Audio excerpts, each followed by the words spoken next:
In today's video, we're going to show you 5 CNC projects to hopefully give you some inspiration to put that CNC to work. And Jess is pretty excited about it. Let's go! And the first item on the list are these propagation stations, because people love their plants, and when they love their plants, they love to make smaller plants and multiply them. So we have these different styles.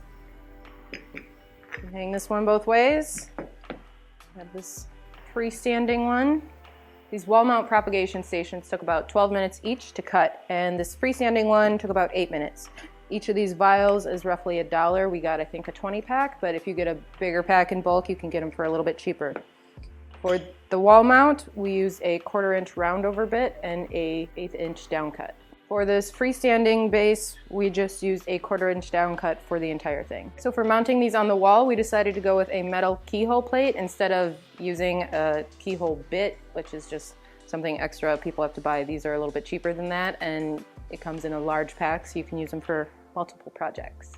And here we are using the onefinity CNC paired with the AirWeights vacuum bed. For both of these plant stands, we will be using white oak.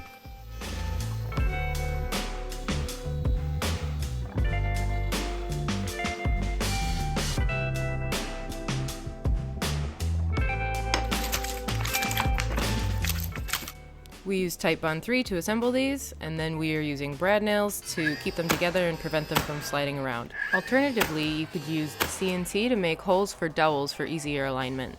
We then used a benchtop sander to clean them up, but you could also use a router table with a flush trim bit. Moving on to this next design, we used this roundover bit to create this cool pattern. And then we used an 1/8 inch downcut bit to finish off the carve.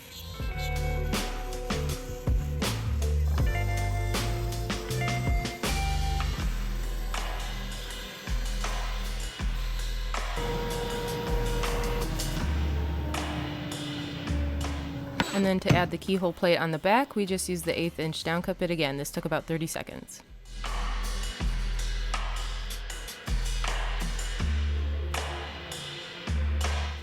And I highly recommend getting one of these self-centering bits. They really make sure that alignment is perfect every time.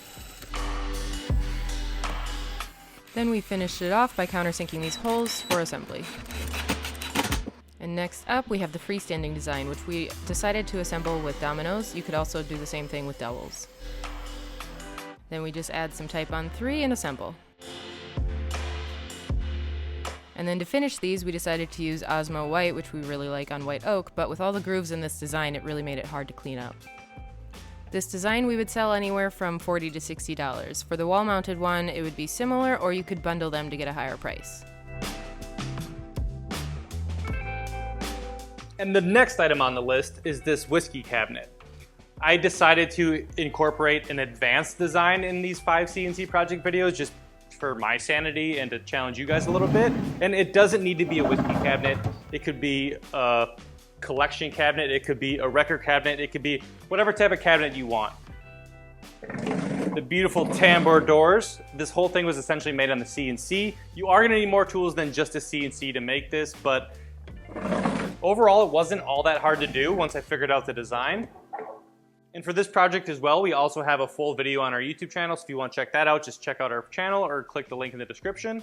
And if I were to sell these, I'd sell these for at least $5,000, but I've got tons of inquiries. $5,000 is a little pricey, but I think you could sell these all day for $1,000 to $2,000 if you're willing to sell it for a little cheaper. And then for bits used for this, I literally used 2 bits. A 3/8 ball nose, you could use whatever ball nose or dome bit you want, and then a 1/4 inch down cut. I used the 1/4 inch down cut to cut the top and bottom pieces along with all the grooves, and then the 3/8 ball nose to cut all the shapes and contours and patterns of the piece. And then for the other tools you will need, I used a table saw sled, a planer, a sander, and then a couple different router bits. You can find the full video with more detail on our channel if you're interested in this build. And then for the tambour, I just used black 100% cotton cloth and just glued it to the strips. And for this build, I used black walnut. It cost about $200 for all the wood for this build. And this here is the back panel for the piece, and it came out beautifully. I then used the 1/4 inch down cut to cut the top and bottom pieces of this. These pieces are exactly the same. And then the CNC bits leave round corners, so I just added a round edge to this piece and it slid in perfectly. And then every piece but the side panels was made on the CNC. And assembly wasn't that bad. After the tambour doors were dry, we wedged them on the CNC so they wouldn't pick up at all, and it actually worked pretty well, and then we CNC'd the texture onto the front. The 3/8 ball nose was used for all the 3D carves, and each panel with the design on it took a little bit over an hour.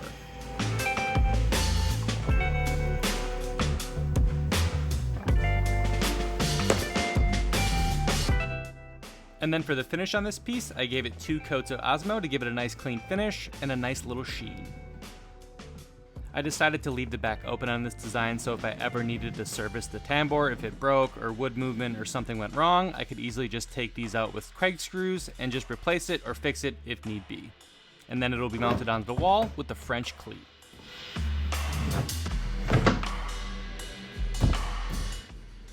And no, it doesn't pinch your fingers. Even if I try, it's pretty hard to get your fingers in there, and if it does, it's pretty slight. So for the next project, we made these universal knife blocks. This one is magnetic, and this one has a slotted top. Both of them include the metal keyhole plates on the back. So this magnetic one took about 9 minutes to cut, and the slotted one took about 12.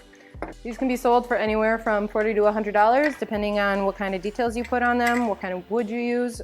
We left these blank in anticipation to put some sort of design on it, but you could also have a standard design that you use, like the Millers or the Smiths or whatever, just to make it a little more custom. So there's a bunch of different types of these already out on the market, so customization is really what's going to help sell these and differentiate you from everybody else. For both of these, we use the 1/4-inch bit for the entire thing. The magnetic design is made from a walnut scrap, and the slotted one is made from birch.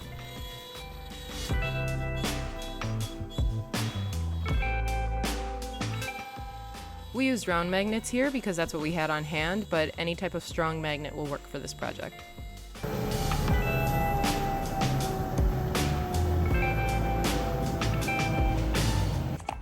To ensure the magnets would stay in place while we poured the epoxy, we decided to do this on a metal surface. And while the jointer probably wasn't the best place to do this, that's what we went with. We also came out with this design in case you didn't want to use magnets or epoxy. And there can be a pretty big market for these. I've seen them sold for up to $200 just using a pretty piece of live edge wood. And here we're using Type on 3 again, as well as some brad nails to hold it in place. And we finished these off with the same keyhole plates we used before. So here's a really cool trick for the perfect alignment hanging on the wall. We used blue tape, poke the holes where the screws are gonna go, and then put it on the wall. You can check to make sure it's level, put the screws in, and then install your project. Make sure you adjust the screws to ensure for a nice tight fit.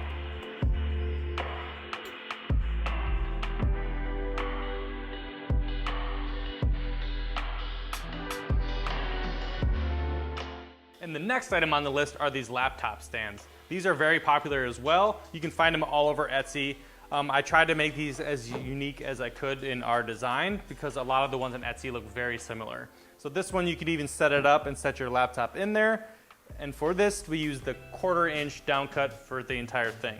These took about 10 minutes to cut, and we also used these brass rods to give them a little extra flair. You can find these on Amazon for not that much. And then for this, we used just under 1-inch walnut, but the size does not matter if you choose to go with our design. If you look on Etsy or other websites that sell things, you can find a ton of different styles.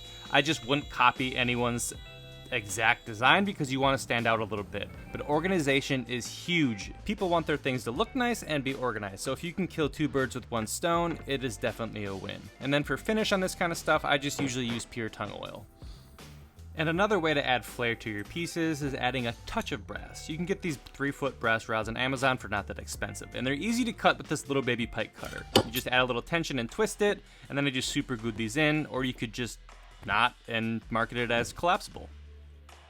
And these are both for Jess. She wanted to be able to put her keyboard underneath it, and that's how we came up with this design. And this one's more for a desk setting where when you're done, you can either stow it away or tip it up and store your stuff vertically to take up less space. The last thing on the list are these charcuterie boards. Charcuterie boards sell really well, so we wanted to create something that was a little bit different than the standard ones, and these are really unique. And we like the straight inlay style of them. Passes all the way through. Offers something a little bit unique, but still useful for serving food. You don't necessarily need to do an inlay style one either. You can just create different shapes, like a football helmet or football, or something along those lines. We use the 1/4 inch downcut bit for all of these. They take roughly 8 to 15 minutes depending on the design you have. And then we also have a full video on this if you want a little bit more detail on how we made them. These do sell really well. We made a batch for the first video and we sold out of all of the styles except for these two. And speaking of things that sell or don't, we've had these designs sitting in the closet now for a while, so we decided to repurpose them into something a little bit more unique. And since these are such odd shapes, a really cool feature on the Onefinity Elite is that it has a trace feature, so you can use it to make sure everything lines up perfectly. So we decided to take these two boards that we didn't love and turn them into one really cool board with this avocado shape.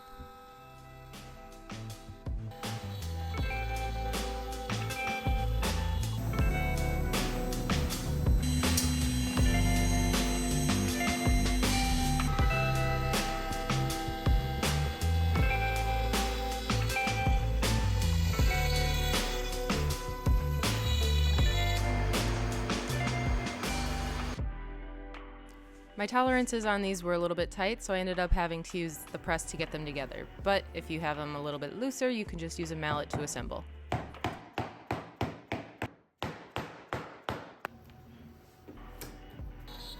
Here's another design that we did in the last video, and while I really like it, I would focus on something a bit more simple if you plan to sell a bunch of these, just so they're easier to assemble.